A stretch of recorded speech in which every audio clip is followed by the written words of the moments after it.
Have you ever imagined coming home and finding your wife massaging your own father? You never expect betrayal to come from the people you love most. For me, it all began on a quiet Saturday afternoon, the kind of day that should have been filled with laughter, routine, and comfort. The house I had built with years of sweat and sacrifice stood as a symbol of everything I believed I had: stability, love, and family. I was 34, proud of what I had accomplished. My wife, Emily, was the woman I thought would be by my side forever. She was charming, warm, the center of my world. My father, Robert, was the man I admired above all, strong, respected, the foundation of my values. To me, they represented trust itself, but sometimes, trust is nothing more than a veil waiting to be ripped apart. That afternoon, while sorting through mail at the kitchen counter, I heard laughter outside. Not the innocent kind that makes you smile, but a hushed, intimate laughter that prickles your skin. I froze, straining to listen. The sound came from the backyard, my backyard. My chest tightened. I told myself it was nothing. But deep down, something shifted, whispering that my perfect life was about to fracture.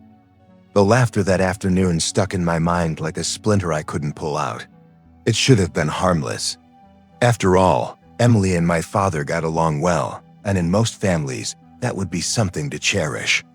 But there was something different about it, something that made me pause and wonder why it didn't sound right. At first, I brushed it off. I told myself I was paranoid, maybe tired from work, maybe reading too much into something meaningless. Emily had always been supportive, and my father had always been my role model. The two people I trusted most in this world, they were untouchable in my mind. Still, that little voice inside me wouldn't stop whispering. The next week, the first signs appeared. They weren't loud, obvious, or dramatic. They were subtle, so subtle that most people would never notice. But when you live with someone, when you know their patterns, every little shift becomes a red flag. I began to notice how Emily's phone never left her side anymore. She used to leave it on the counter while she cooked or on the nightstand when she went to the bathroom. But now it was glued to her hand, even when she went to make tea or fold laundry. And my father, who usually called me once or twice a week, suddenly stopped reaching out as often. When I called him, he sounded distracted, as if he were hiding something behind the pauses in his voice. One night, I walked into the living room to find Emily quickly closing her laptop. She gave me a smile, too sweet, too practiced, and said, "Just paying bills." I wanted to believe her, but my stomach tightened. Another time, I arrived home earlier than expected from work. Emily was on the phone, her back to me, speaking softly.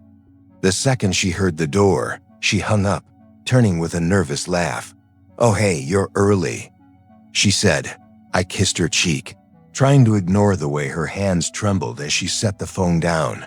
I told myself again that I was imagining things, but the whispers of doubt grew louder with each passing day. The memories of my father made the suspicion even harder to carry. Growing up, he was the man who taught me everything about loyalty, about sacrifice, about what it meant to be a family. When my mother left us, he was the one who stayed.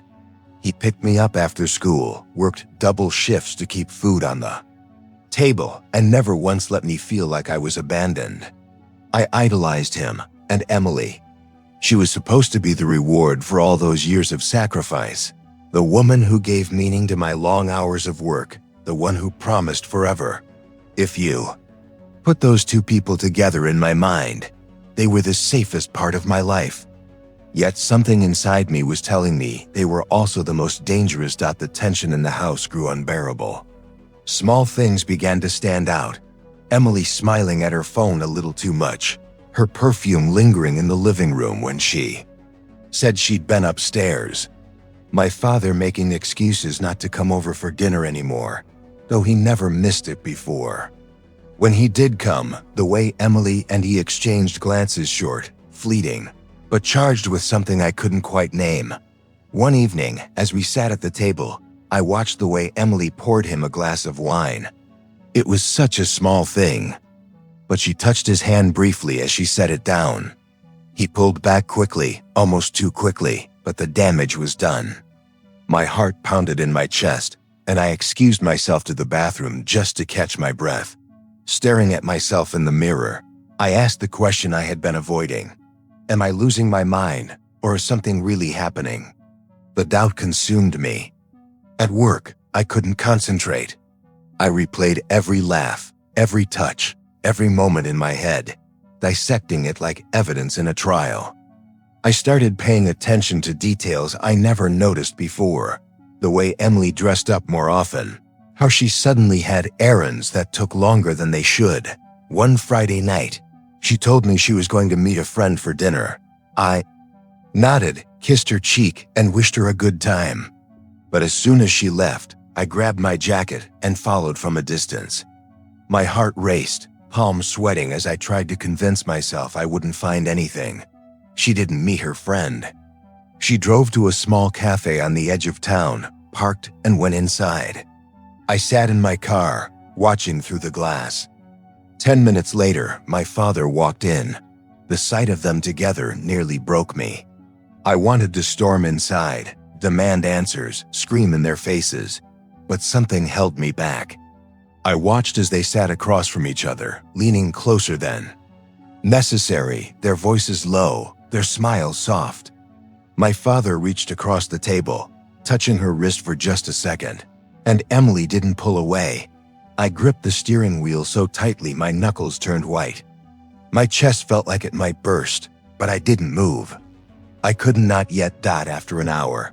They left separately, carefully, like criminals covering their tracks. Emily drove home. My father drove in the opposite direction. And I sat there, paralyzed, knowing the truth but unable to face it. The following days were torture. Emily acted as if nothing had happened. She cooked dinner, kissed me goodnight, laughed at my jokes. My father called me about the weather, about sports, about everything except the fact that he was meeting my wife in secret. The betrayal ate at me, but I stayed silent. I needed proof, more than what my eyes had seen. I needed to be certain before. I destroyed my entire life with accusations. So I began to watch. I checked Emily's phone when she was in the shower, but she had changed her password. I checked my father's visits, noticing the patterns of when he came and when he stayed away. I kept notes, like a detective. The more I watched, the more I saw the cracks in the lies. One night, I pretended to be asleep on the couch while Emily texted someone in the kitchen. Her smile glowed in the dim light of the screen. When she thought I was sleeping, she whispered into the phone, "I miss you already." It was all I needed, but even then, I didn't confront her. Not yet. I wanted them to feel the weight of their betrayal the way I felt it. Quietly, I began to plan. If they thought they were smart, if they thought I was blind, then I would let them believe it. I would smile, I would play the loving husband, the dutiful son. And when the time came, I would rip their world apart the way they had ripped mine. As I lay in bed that night, Emily sleeping peacefully beside me, I stared at the ceiling with tears burning my eyes. I knew there was no turning back. My life had changed forever, and soon, theirs would too. The whispers of suspicion had turned into a deafening roar inside my mind. Every time Emily smiled at me, every time my father spoke with his calm, measured voice, I felt sick. They were both acting, covering up a secret that had already poisoned everything I believed in. I couldn't hold on to doubt anymore. I needed absolute proof. One evening, while Emily was in the shower, I picked up her phone. She had set up a new password, but what she didn't know was that I had watched her enough times to guess it. My fingers trembled as I unlocked the screen. At first, the messages seemed normal group chats, work updates, notes from friends. But then I saw his name, Robert, my father. I opened the thread, my heart pounding so hard it echoed in my ears. "I can't stop thinking about last night. You were amazing as always. He'll never suspect." Each word was a dagger in my chest. I scrolled further, finding weeks of messages filled with longing, intimacy, and promises that shattered everything I thought I knew about them. Emily had written things to him she never said to me anymore. My father, the man who raised me, was writing back with the passion of a lover, not the tone of a parent. I felt my knees weaken. I sat on the edge of the bed, clutching the phone, my breathing uneven. The betrayal wasn't in my imagination. It was real. When Emily stepped out of the shower, wrapped in a towel, I quickly placed the phone back and pretended to be asleep. My eyes burned, my fists clenched under the blanket. She kissed my forehead gently, whispering, "Good night," as if she hadn't just destroyed my world. The next day, I drove to my father's house unannounced. His truck was in the driveway. When he opened the door, he seemed surprised to see me. "Son," he said with a smile. "What a nice surprise." I looked into his eyes, searching for the man I had admired all my life. But all I saw was a stranger. I wanted to scream, to hit him, to ask how he could do this to me. But instead, I walked inside, sat down at the kitchen table, and forced myself to breathe. We talked about meaningless things, sports, the weather, his garden. But I couldn't stop watching him, analyzing every gesture, every hesitation. He wasn't just my father anymore. He was a liar, a thief. When I left, I knew for certain that I couldn't simply confront him or Emily. If I exploded now, they would deny everything, twist the truth, make me look like the jealous son and husband. I needed a plan. That night, lying in bed, I thought about everything I had lost: trust, family, the image of a father who had once been my hero. The marriage I believed was unshakable, but along with the grief came something else: rage. I realized that the best revenge wasn't yelling or fighting. It was letting them believe they were safe, letting them get comfortable, letting them think I was blind. And then, at the right moment, tearing it all away from them in front of everyone. The idea consumed me. I envisioned their faces when the truth came out, the shame that would burn hotter than anything they had made me feel. They would pay. Over the following weeks, I played my role perfectly. I smiled at Emily. I kissed her goodbye when she left for her girls' nights. I called my father, laughing with him about football and family memories. I pretended nothing was wrong, but behind the scenes, I was preparing. I bought a small recorder and placed it in the living room, hidden behind the books on the shelf. Another in the car, tucked under the seat where Emily never looked. I waited, patient as a hunter, and soon enough, I had what I needed. Conversations captured in whispers. Emily's voice saying, "I wish we could be together all the time." My father's voice responding, "Soon, he won't stand in the way forever." Every word felt like fire in my veins, but I didn't stop recording. I collected message screenshots, timestamps, even photos when I could manage. I was building my arsenal. One evening, Emily came home late. She smelled faintly of cologne I didn't own.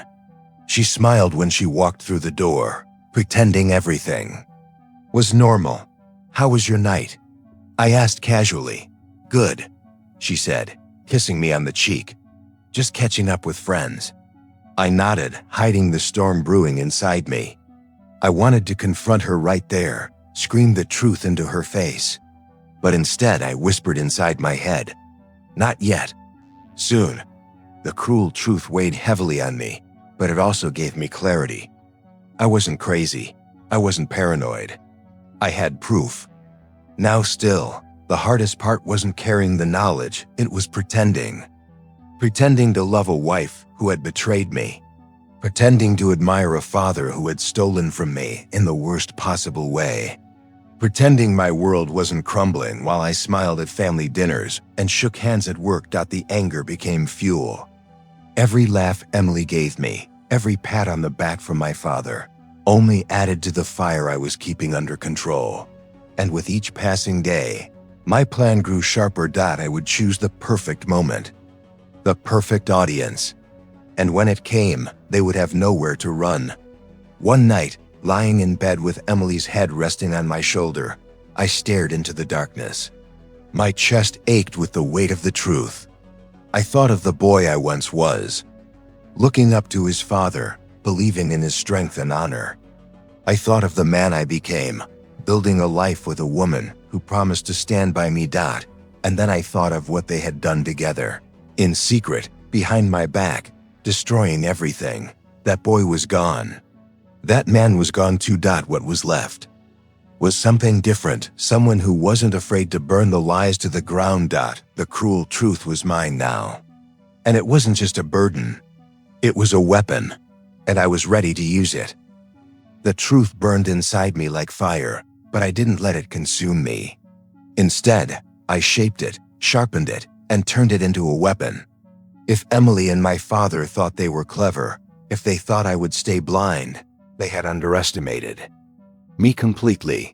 I decided that revenge would not be loud at first. It would be patient, precise, and when the time came, it would strike with such force that they would never recover.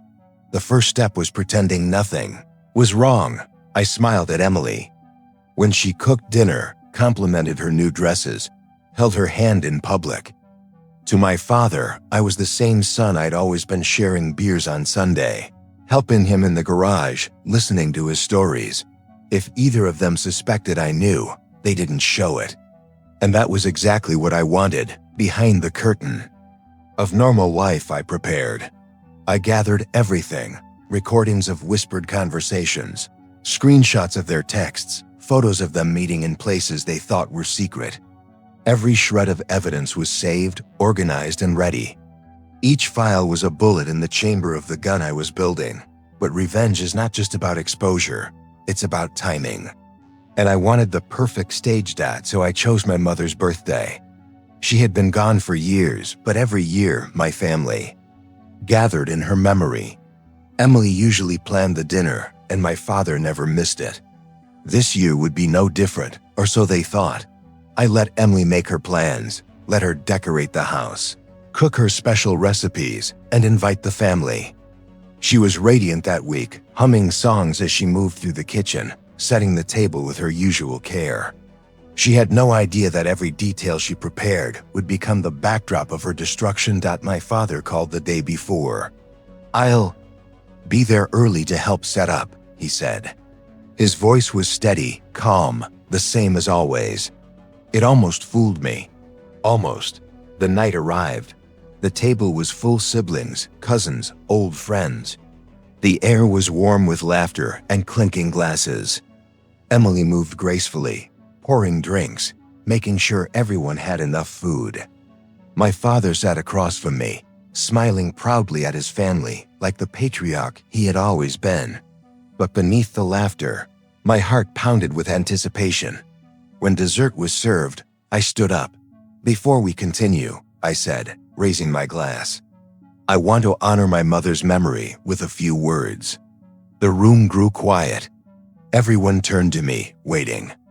Emily smiled, thinking I was about to make a touching speech. My father nodded, his eyes shining with pride. I took a deep breath.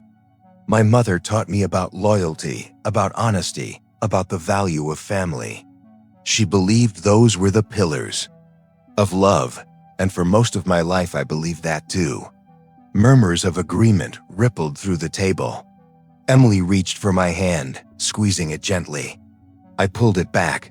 "But recently," I continued, my voice steady, "I learned that not everyone at this table values loyalty the way she did." The room shifted. Confused glances. Uneasy silence. I looked directly at Emily, then at my father. "I discovered something," I said, pulling my phone from my pocket. "And I think everyone here deserves to know the truth." Gasps filled the room as I connected my phone to the small speaker I had hidden earlier. Emily's voice filled the air. "I miss you already. I wish we could be together all the time."